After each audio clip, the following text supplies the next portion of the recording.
Concerns over state of Barawagi Correctional Facility. Awareness for new selection process.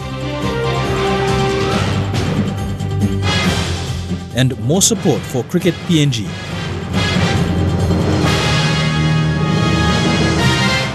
This is National EMTV News with Meriba Tulo.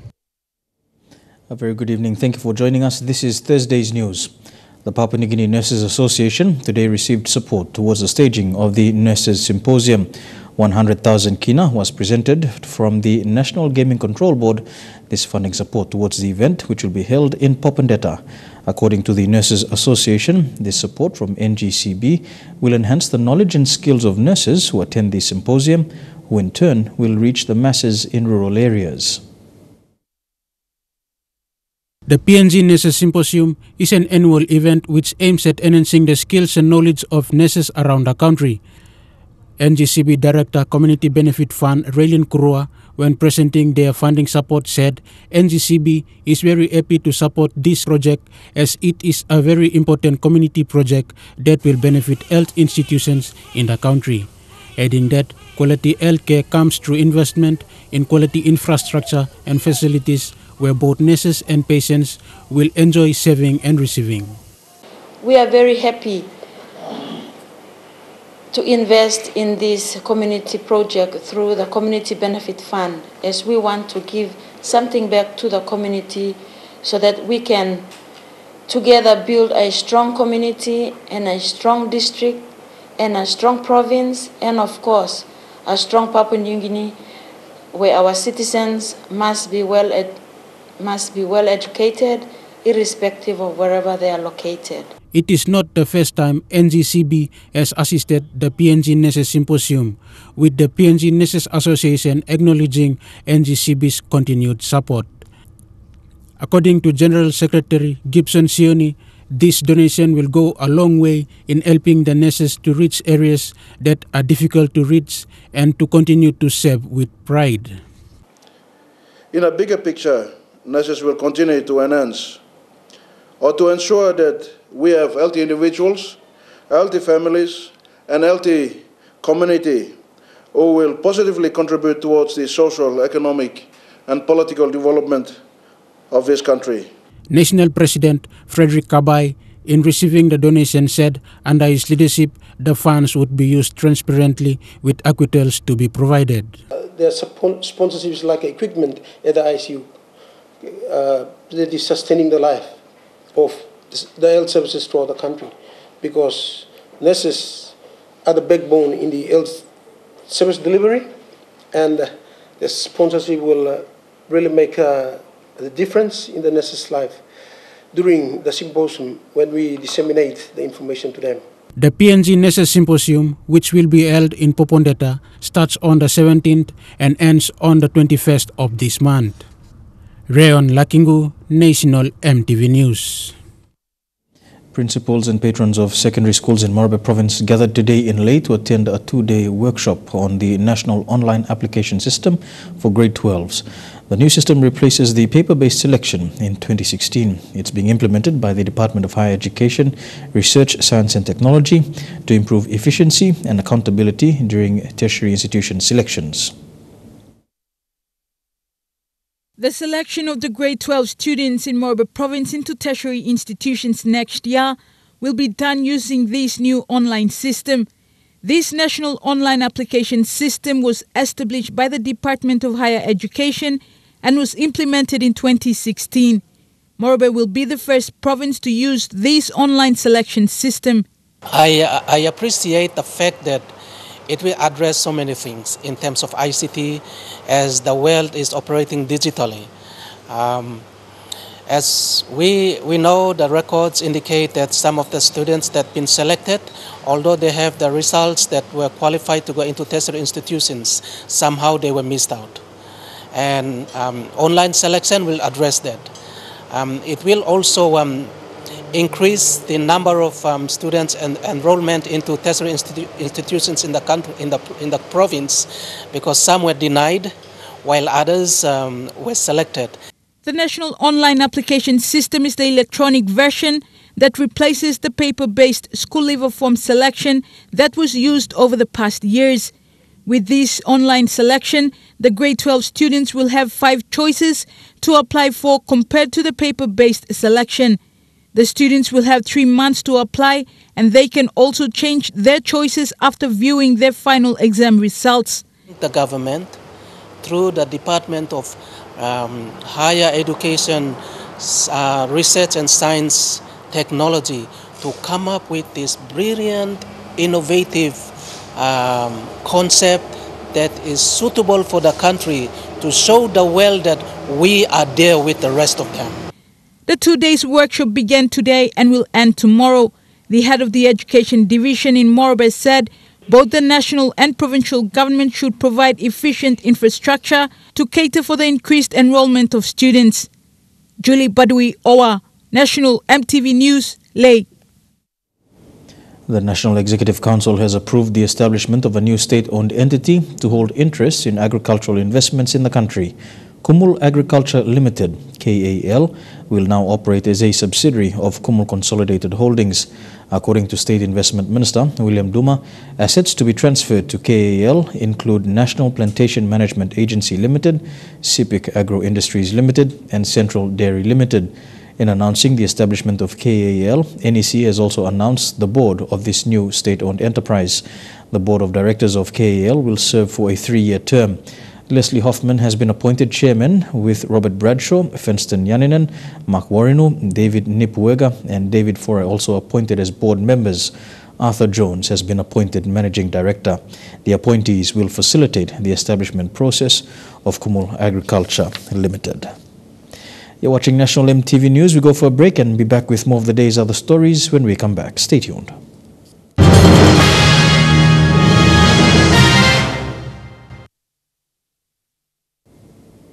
Welcome back to the news.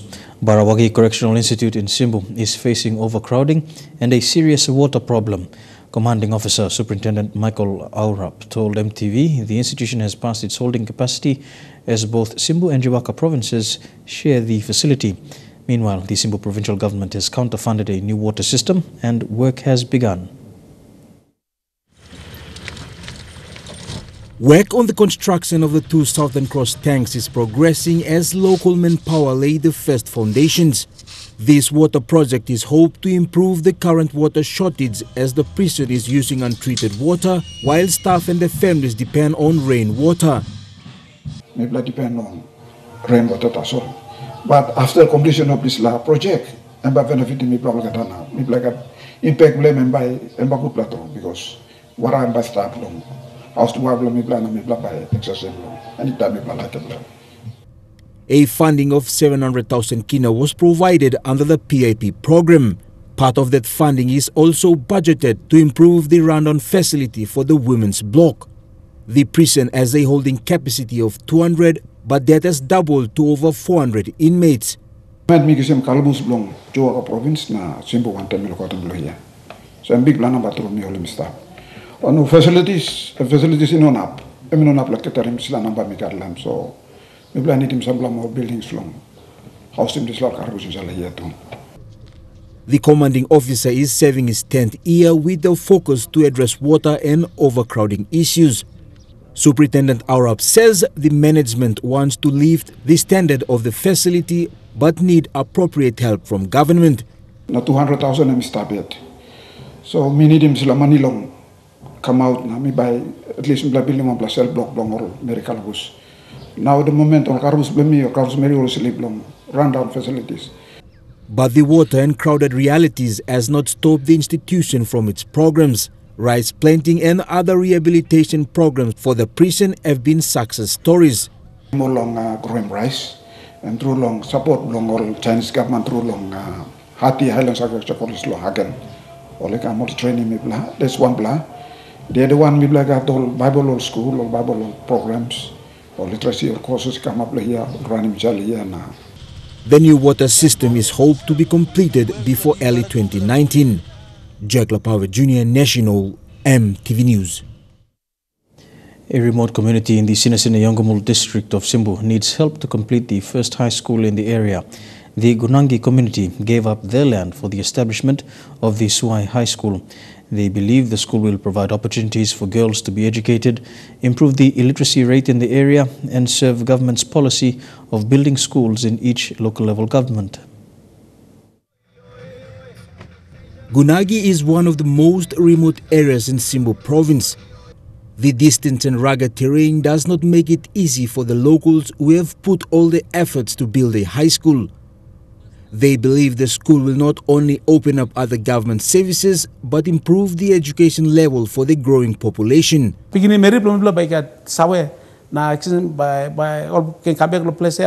Na all can go lo jisla country na making plant or one kind also or larula pigin meri lo country all go long all pigin very bla two by go.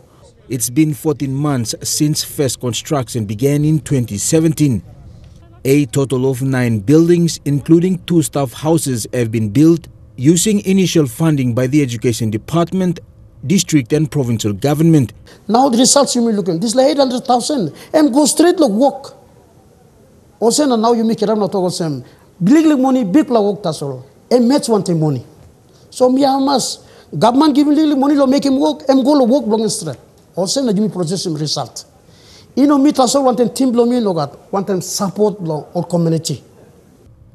The school was purposely built in a central location and will be supported by 11 feeder primary schools. For this community, all they want is change for a better living. Migi mis la ground school. Na jila school migi mis sawa sem ba good basani ba kamab na ba bini biti mi pla ogada community. Wasem na isla area mi pla giving free. Many of the resources have been exhausted to support the school's construction to accepted standards. But they also want more support from authorities. And so Division of Education, the provincial government, the national government reckon that we must have to implement this, and we are ready to implement. We need some little bit of support. And so they must have to give some little bit of support so that we must have to start this Swai High School in 2019. The Simbu Provincial Education Advisor says the process has been slow to help fast-track the completion of standard facilities, and classes are hoped to commence next year. And if someone can use 800,000 and put up about 4 or 5 million kina worth of infrastructure, I think that's a miracle. The working community believes if authorities prioritize the school, locals are confident in completing all its necessary facilities, including staff houses, dining hall and student dormitories. But isn't it now, we need in two dormitory, we need in dining hall, we need in extension of 2 classrooms, and 1 agent something and we got lots of time. Jacob Power Jr. National EMTV News. The landowners of Umboi Timber Investment on CSE Island in the Tewai CSE district, Morbe province, said the current board is unfit to operate the company. Chairman of the Sisai People Association in Ley, Peter Seth, said they have not cited records of administrative or financial reports since the year 2011. The association said the shareholder communities should conduct a re-election to appoint new board members. Our concern here is that because they were not appointed by the people, if the timber operations are to continue, we want a formally and correctly appointed members who should come in and fix up the house before they can renew the permit. By the way, the permit is expired on the 10th of July 2018, meaning that there should not be any more logging on Umboi Island. Given the bad performance of the board, our desire is that the operation should not continue. With this year's theme, My Culture, My Identity, Jiwaka Province will host its Cultural Day this Saturday. Event organizers say it will be jam-packed with traditional activities from sing-sing groups to traditional dancing to face and body paintings and additional entertainment for the showgoers. After missing out on celebrating its Cultural Day in 2016 and 2017, Jiwaka Province is set to host its Cultural Day this month, thanks to UPNG Jiwaka Students Union, who have pushed to make the event possible with support from corporate houses and its parliament members. Student patron Alan Fasa says the day is important for all Jiwakans living in the nation's capital. Come and join the team and see what Jiwaka has traditionally and the culture and the value that they have. Basically, we must always uphold our the life that we live in, the way that we came through, to have that culture that has binded us together as Jiwakan people. President of Jiwaka Student Union, Peter Barra, says with preparations underway, a number of traditional activities are set to take place on the day. We want to make it clear to all the viewers, but mostly that drinking will not be tolerated during the cultural day. There will be strict security personnel imposed on these areas. So our purpose is to showcase the true culture of Jiwaka. This year, we want to make it a memorable one to all the Jiwakans. And we also welcome, we invite other neighboring provinces and the rest of PNG to come and at least share the culture of Jiwaka and feel what it's like to be a Jiwakan. He says Jiwaka is set to host an event like never been seen before.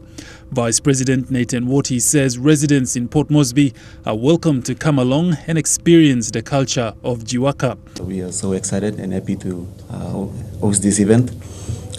It's also a good opportunity for families to come together outside from Jiwaka to come and at least, see each other and have a good time. I believe that Jiwaka Students Union will give a best provincial day, host a best provincial day, and we call to make this announcement to everyone to come and be part of our provincial day. And a popular band from Jiwaka, Dopdoit, will also be on the ground to entertain the crowd with local music.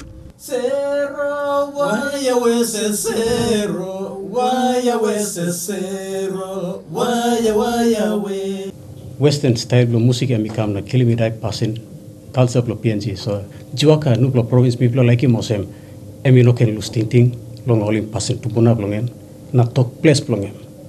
So top the pen mi plus sing em long talk place. Ego same time bien I think by plus any simicam lo talk pisin na maybe in the near future by blog jalan talk English. Jiwaka Cultural Day will be celebrated this Saturday at Gordon Secondary School in Port Moresby. Godwin Eki, National EMTV News. The PNG Seasonal Workers Association is calling on the Labour Department to appoint an agent to deal with queries regarding seasonal workers. Association President Lucy Sengi says attempts to get work permits and employment visas from the Labour Department have been unsuccessful, as the department said it does not issue such documents. Sengi said as an agent, PNG Seasonal Workers Association would assist seasonal workers as a correspondent between them and the Australian government. In 2010, the Foreign Affairs Minister Rimbing Pato signed an MOU with former Australian Foreign Affairs Minister Julie Bishop for PNG seasonal workers to work as fruit pickers in Australia. Since then, the Labour Department has sent less than 200 seasonal workers to Australia annually due to the requirements set by the Australian government, a figure which is much lower compared to other Pacific Island countries. The PNG Seasonal Workers Association Inc. is an avenue where seasonal workers can go through to get some assistance. However, according to Association President Lucy Sengi, members under the association are not getting the help they seek. The guarantee letter coming from Headlight, they are telling me to send 200 workers. And I have the guarantee letter, which is I supposed to send the workers on 2017. And if a woman trying her best to save the unfortunate needies and the poorest, they really need to look down to the needs of the woman. And even our Prime Minister of this country is backing up the seasonal workers here. On August 30th of this year, Prime Minister Peter O'Neill made a similar call to ministers concerned to look into the seasonal workers issue. He said seasonal workers in the country were facing visa issues with the Australian government, resulting in fewer workers engaged in the fruit-picking jobs. A member of the association, Alfonso Morris, said sending seasonal workers to Australia would not only be an individual achievement, but would also address the high unemployment rate in PNG. People can come back now making people a different law, country blow you me too. Like stopping this last street market, stopping people not selling the street. Now pickpocket all, mangi pickpocket about. So at that time, people got money, but people are not continue working this like and passing more. Association President Lucy Sengi said she has established networks on the ground in Australia for seasonal workers. However, the only delay is the issuing of visas.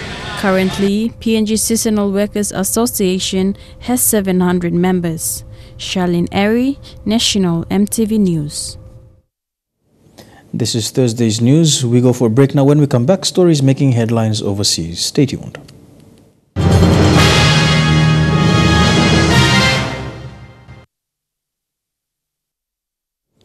Welcome back to the news. Turning overseas now, a meeting in Tehran may be the best hope of avoiding a humanitarian disaster in Syria. A government offensive to retake the last rebel stronghold in Idlib appears to be imminent. The leaders of Russia, Turkey and Iran will discuss the crisis on Friday. Syrian President Bashar al-Assad certainly appears to be unfazed by yet another warning coming from the American president, Donald Trump. President Trump was saying, in light of a possible looming large-scale offensive in Idlib, the last territory in Syria still held by opposition forces, President Trump saying the world is watching, the world would be very angry, and America would be very angry. On Wednesday, President Assad hosted the Abkhazian president here in Damascus, and on Thursday, the Damascus Fair is set to kick off for the first time in 5 years, with actually international people coming to that event and talking about Syrian reconstruction. So the Syrian government already seems to be trying to move into the next phase after it believes it's obviously winning on the battlefield here in Syria. Now, as far as that offensive in Idlib is concerned, there are many people here on the ground in Syria who believe that offensive will happen and who believe that offensive could happen very soon. Idlib is surrounded by Syrian government forces and indeed by some of the most elite Syrian government forces that have been battle-hardened in some of the biggest battles here in Syria. And then if you look at the backers of the Syrian government, specifically the Russians and the Iranians, both of those countries are saying they believe that Idlib is what they call a hotbed of terrorism and that the situation there needs to be resolved very soon. Now, of course, the international community, the U.S., and also the United Nations fears that there could be widespread carnage, especially among the many civilians who are still there in Idlib. And many are now looking to a September 7th meeting between the leaders of Turkey, Russia, and also Iran to try and sort out how to move forward, especially with that offensive in Idlib possibly looming. Just days after being lashed by a monster typhoon, Japan has been shaken by another deadly disaster. At least 2 people have been killed, with a further 40 missing after a 6.7 magnitude earthquake struck the country's northern island.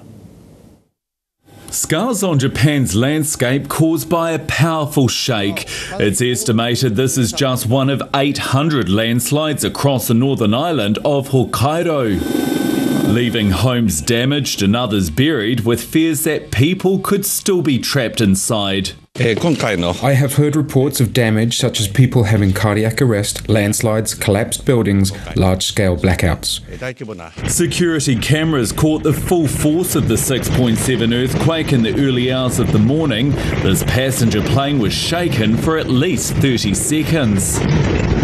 Power was cut to nearly all 3 million households in the area, and then there were the aftershocks. A nuclear power plant was forced to use its backup generator. Swept away. There are many houses and buildings. With buildings down, roads ripped open, and liquefaction making travel in some areas that much more difficult, 25,000 of Japan's defence force are being deployed to help. Saving people's lives is our utmost priority while the Japanese government as a whole deals with disaster relief. We will deal seriously with this crisis. There are currently 550 New Zealanders registered in Japan, but our Ministry of Foreign Affairs says there's nothing at this stage to suggest they've been affected by the quake. It comes just days after Japan's main island Honshu was hit by a deadly typhoon. Heavy rain and strong winds killing at least 11 people. This island nation now trying to grapple with two back-to-back major disasters. An Auckland high school is denying a culture of bullying after a video of students fighting emerged on social media. The incident led to police investigations, and a concerned parent has said her child was bullied after refusing to take part in another fight. Out of hours and out of bounds, but the uniform of Decile 9 Whangaparoa College on clear display. Egged on by a baying crowd, the two students go through several rounds, all of it being recorded. A concerned parent contacting One News about the brawl. It says something to me about what's going on within the school culture. The culture needs to change. The principal says he took immediate action and insists it's a one-off. We got the people who were actually fighting, we got the people who were egging it on, and the people who videoed it, found out who they were, and we got in touch with their parents, and there were serious consequences. That included notifying police, who say they are investigating the August fights. But this mum says her son has been repeatedly bullied at the college. And he told me, "Mum, I can't handle them anymore. There's too many of them." James Thomas, though, insists the school doesn't have a bullying culture. It is a one-off. Now, we do have fights at Whangaparoa College, like all schools, but we have very few, and as I said, there is not a culture of fighting. Anti-bullying campaigner Carla Sanders says 1 in 4 kids are bullied at school. Bullying might start at school and it might continue into adulthood and into the workplace, and so that's why the preventative work at schools is so important. The Education Ministry says rates of bullying in New Zealand schools are high compared to other countries. It says bullying is not a simple problem with a simple solution, and all parts of the school community must work together to solve it. We'd really like to see the Ministry of Education committing funding to the training and support of teachers. We want to see that go beyond the production of resources that many teachers don't have the time to read. Action which can't come soon enough. We've got to pull together as a country. We've got to support people. We've got to be kind to people. A mother's plea to prevent more incidents like this. The flu is being blamed for a plane being quarantined in New York after 19 people fell ill on board. Health officials in masks and gloves checked over passengers as they disembarked the flight from Dubai. Tonight, tense moments on the tarmac, a plane quarantined, surrounded by authorities, with initial reports of more than 100 sick passengers on board. We still need you out of the aisles, and no baggage in the aisles. More than 500 people traveling from Dubai to New York's JFK, met by police and CDC health officials. The plane kept away from the terminal while the mystery illness was investigated. Rap and reality star Vanilla Ice on the jet too, posting these images on Twitter. A couple people got ill on the plane, and it must be pretty serious. 3 passengers and 7 crew members sent to the hospital with flu-like symptoms. Medical personnel then taking each passenger's temperature before letting them go onto customs. Were you concerned at that point? No, I mean, it was rather scary to look at them. They're all in masks. When we got off the plane, there were, of course, ambulances. This incident highlights a real concern where in this day and age, anybody can be at any other spot in the world within a matter of hours before public health officials can have a chance to react. The approval of a breakthrough treatment for a rare form of childhood cancer by the British National Health Services is being hailed as a turning point. The therapy uses body cells to fight a particular form of leukemia. You're fine. They're some of the most vulnerable patients the health service looks after. Children with cancer require special care, targeting the disease while protecting the patient from the side effects of treatment. The beginning of a new era of personalised medicine, where cells from your own body are being reprogrammed to provide treatments for previously untreatable conditions.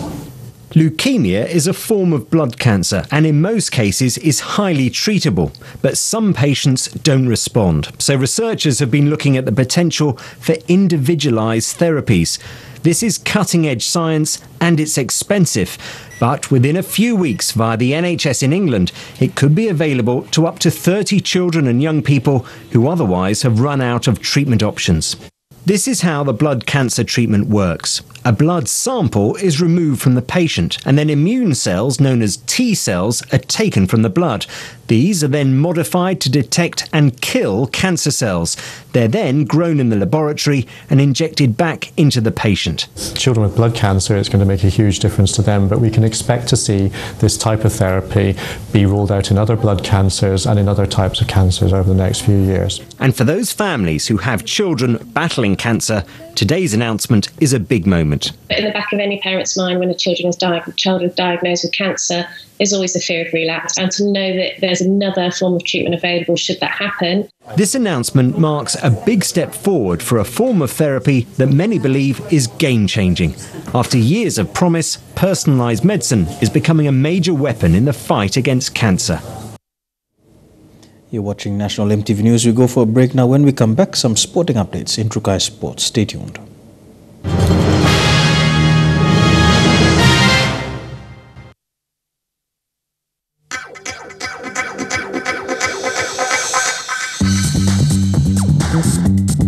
Trukai Sports.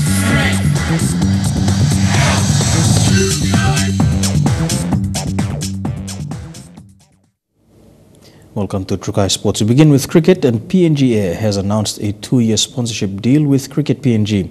The deal will help the development of cricket in PNG and also showcase PNG Air's support for the sport of cricket. PNG Air's support towards Cricket PNG for 2 years includes the transportation of players, officials and other cricket bodies around the country to attend events and meetings relating to Cricket PNG. Delighted to be coming on board, PNG Air, with its motto, People Connecting People, is doing exactly that in supporting PNG sportsmen and women who continue to perform at their highest level. PNG Air Manager Sales Linda Honey says, "Our brand position at PNG Air is all about people connecting people, and this will help connect PNG athletes all around the country. We are pleased to get behind a professional sporting organization like Cricket PNG." Cricket PNG says the support is very important for the development of the sport in the country. With the help at hand, Cricket PNG is now able to send its coaches, players, staff and umpires to all parts of the country to develop the sport. Godwin Eki, National EMTV Sports.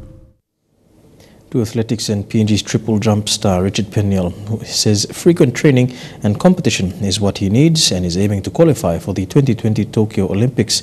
He resides at the National Sports Institute in Goroka and says so far training is going well. Of course, NSI is a facility that's located like Goroka district. It's a small town, of course, and well, the facilities are all right. They have a grass track, and of course, I'm a jumper, and I need the proper equipment, and of course, sometimes it's a little hard to get it around there, but of course, I do what I can. Of course, coming from the point where I'm under general conditioning, and at this phase of my training, I'm still doing a lot of sprints and stuff, so I guess the grass track is working for me right now. Of course, my performance-wise, I would say, judging from where I've been training for the last couple of months, I'd say it's pretty good. So I'm looking forward to getting back into it. Of course, frequent competition is what I need, and hopefully we get funds to get down to Australia and get into some comps. That'd be helpful towards the games. Yeah.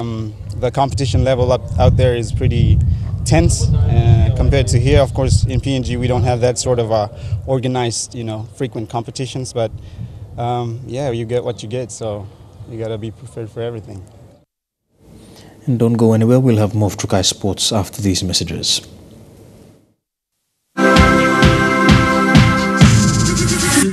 Trukai Sports.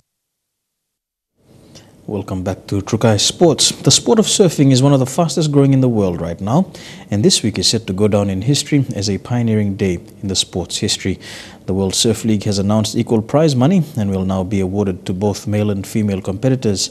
CNN spoke with the 3-time women's champ, Carissa Moore.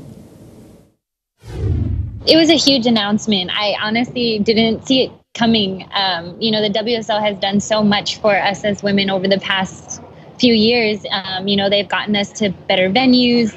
They have raised the prize money over, just in the past years. And so for this to happen is just, it's a huge deal. It's more just the statement that it makes to be recognized on that level and to be respected as elite athletes alongside the men. Now, you were told the news last night, and I hear that upon hearing the news, you got pretty emotional. Just tell us about that. What was that moment like for you? Yeah, I mean, when I first heard it, I was like, wait, what? Is this really happening? I just, like I said, I didn't expect it. I'm already so grateful that for everything that the WSL has done for us and the opportunities they have given us and the platform that we get to do something we love and make a living out of it. And, you know, when I first started surfing, I would go out to lineups and I would be the only girl. And it would be very hard, and it still is very hard to catch waves sometimes in some lineups with all the guys. You know, and it has been difficult in the past to, you know, fight for better waves and to get the respect from the males. And so to get this support from the WSL and also all the guys on tour is really exciting. It's also pioneering and groundbreaking as well. How do you feel it changes the sport moving forward? Yeah, this announcement is huge for the sport of surfing, for women in general. And, you know, there's not many sports out there that has equal pay. So I hope, you know, it's really exciting that WSL has you know, taken the opportunity to be at the forefront of this and hopefully inspire other sports to do the same. Let me pick up on that then. You mentioned other sports. What's your message to organisers of other sports then with that in mind? If I was to give a message, I would just say, you know, as us as women, you know, we work just as hard and, you know, we train and, you know, we sacrifice a lot and we're in, you know, we spend most of our days training and we give our heart and soul to our activities. And so, you know, just looking at that and being able to be respected and give your athletes that is really, really cool. So I inspired other sports to do the same. To tennis now, and across the Tasman, John Millman has become an intense sporting hero after his stunning win over Roger Federer. Shona Millman's a self-confessed Roger Federer fan, so watching her son John beat him was an emotional roller coaster. I'm very excited for him. At the same time, I feel sorry for Roger. I do. Ranked outside the top 50, Millman's victory catching even his most loyal supporters off guard. John Millman has pulled off one of the biggest upsets in tennis history. I think Roger wouldn't have expected a little nobody like John to beat him. But beat him he did, a fighting performance under the bright lights of New York. And the 29-year-old's career-defining win comes as no surprise to his schoolteacher father. We're proud of John, probably more proud of the person he is, really, because we've always known he's a pretty good tennis player. A good tennis player that has sparked Mill mania here in Australia, with many now dubbing him their new sporting hero. The newspapers have had a field day. This one says run-of-the-millman Roger that, and the Australian Aussie giant slayer sends FedEx packing. A country now backing an underdog, hoping it's no major problem to deliver another giant-killing win against Novak Djokovic. And that wraps up Trukai Sports for this evening. Up next, we'll have the weather details for the next 24 hours. Stay tuned. Trukai Sports.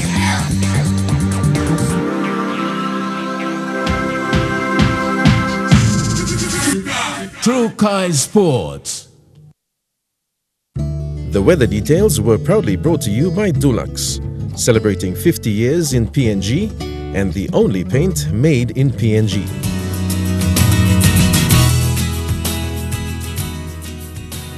A look at the weather forecast for the next 24 hours in the southern region. Mostly fine for Daru and Alatau. Some showers expected in Kerma, a shower or two for Port Moresby, fine becoming cloudy later on for Popondetta. To the Momas region, fine becoming cloudy for all the major centres of Lae, Wau, Medang, Wewak and Vanimo. To the New Guinea Islands region, fine becoming cloudy for the major centres as well, Lorengau, Kavieng, Kokopo, Rabaul, Kimbe and Buka. And in the Highlands region, rain drizzles expected in Mount Hagen, fine becoming cloudy for Goroka and Kundiawa, and some showers expected in Mendi and Wabag.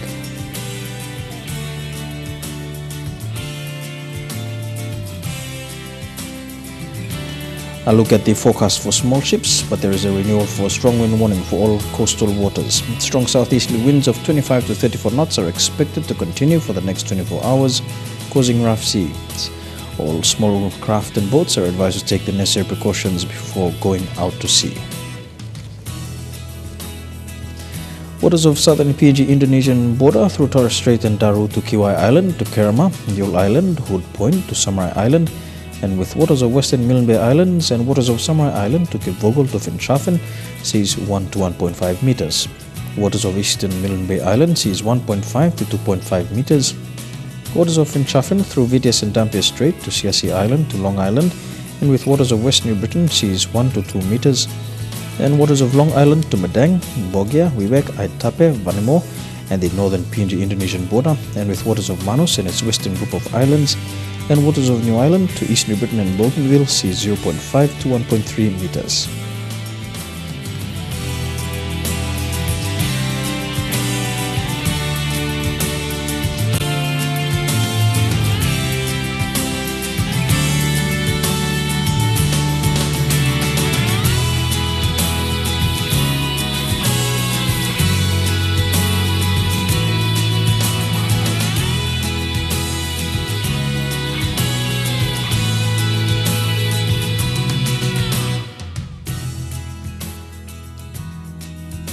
Look at the ocean forecast for PNG areas. Coral Sea sees moderate with southeasterly winds at 15 to 20 knots. Solomon Sea sees slight to rather rough with east to southeasterly winds at 10 to 25 knots.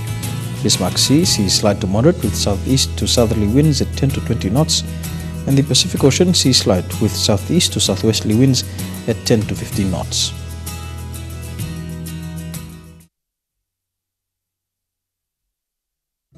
The weather details were proudly brought to you by Dulux, celebrating 50 years in PNG and the only paint made in PNG. Schools in NCD and Central will be the first recipients of the tuition fee-free teaching and learning materials that were launched today in Port Moresby. Schools in other provinces will also receive their shares of materials in the coming months.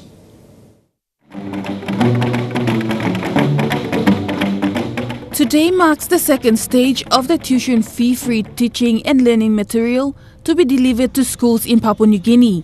Education Minister Nick Kuman says currently there are more than 2.2 million students in Papua New Guinea. The minister said by 2019 all the students should be able to access these materials. The TFF policy in itself, it gives relief to a lot of parents in the country, a lot of guardians in the country, and those who associate one or the other in the sector. They totally appreciate your steadfast in as far as the TFF policy is concerned. By 2019, all 400 containers of school materials should be used in schools throughout Papua New Guinea for schools, teachers and students. Prime Minister Peter O'Neill officially cut the ribbon in front of primary and secondary school students who were present during the launching. When we introduced TFF some 6 years ago, just after we took office in 2011 August, we immediately put education as our #1 priority for our nation. We did this because we believed that this is the future of our country. If we do not have an educated population, we will continue to struggle in many issues that we are facing as a nation. That is why over the last 5 years, we have spent close to 3.6 billion kina, the largest allocation to any sector in education, so that it can lift the lives of our young people right throughout the nation. The carton boxes of mixed items will be delivered to different schools in the 22 provinces in the next 3 months. Each of these boxes behind me comprises of 3 sets: the classroom set, the student set, and the teacher set. The school set comprises of sports equipments, first aid kits, A4 boxes and more. The classroom set comprises of boxes of different types of display charts, atlases, color chalk boxes and blackboard erasers, and everything else a teacher needs to teach.